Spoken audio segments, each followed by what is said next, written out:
આજે સવારમાં જો કેવો વરસાદ થઈ ગયો છે ને ભાઈ, આજે છે ને 8મું નોરતું છે માતાજીનું. કાજુ ને 8મું નોરતું ને આજે 8મા નોરતે બધીમાં હવન, બધા સમાજમાં હવન હોય, નિવત હોય, બધું હોય. અને અમારે પાસે માતાજીની બાજુમાં માલીમાનું મંદિર છે ને ત્યાં હવન છે. પણ ભાઈ આવું શું કહે કે વરસાદનું વાતાવરણ છે એટલે તોય ભાઈ માતાજીનું કાર્ય હોય એટલે આપણે કરવું તો પડે.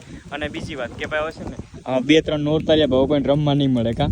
હા હજી તો આજ કાલનું ટેલર બતાવ્યું, હજી બધું તો કાલ ચાલુ થાય. હા, કેમ કે ભાઈ 2-3 દિવસની આગાહી છે, ફૂલ વરસાદ ને પવન ને બધું રહેવાનું છે. પણ વાંધો નહીં, 6-7 દી તો બધા રમી લીધા ને. અમે છે ને હજી સુધી ક્યાંય છે ને ભાઈ એક નોરતું જોવા ગયા હતા, બાકી અમે ક્યાંય ગયા નથી. કેમ કે અમારે હવે છેલ્લા 3 દિવસ કન્ટિન્યુ જવાનું હતું ને જોશના મારે રમવું પણ જોશના રહી ગઈ કા. આ તો છે આમાં નક્ષભાઈ જો આમાં જો આ બધીમાં જો પાણી જાય ને મજા કરે બસ. બાકી છે ને ભાઈ ભગીરથ કાર્ય જે થતું હોય તો માતાજીનું થાય, પણ કુદરતના હાથમાં આપણું તો કંઈ છે નહીં. તો જે આવવાનું છે આવવાનું છે. પણ વરસાદ સારો થઈ ગયો હતો. તમારે બધાને ભાઈ વરસાદ થયો કે નહીં? ભાઈ મને તો છે ને નોરતામાં હું બહુ જવું ગમતું હતું. જોશના રમતા ને બધે આવડે, મને તો રમતા કંઈ આવડતું નથી. તમારે બધાને કેવો વરસાદ છે જરી ખાસ કમેન્ટ કરીને કહેજો ને બસ. આ છે વરસાદ તો ભાવેશને લીધે આવ્યો, કેમ કે 3 દિવસમાં જવાનું હતું ને તો ભાવેશ મળથી ના પાડતો હતો કે નહીં એક દી જઈ આવીશું પછી ન જ જાઉં.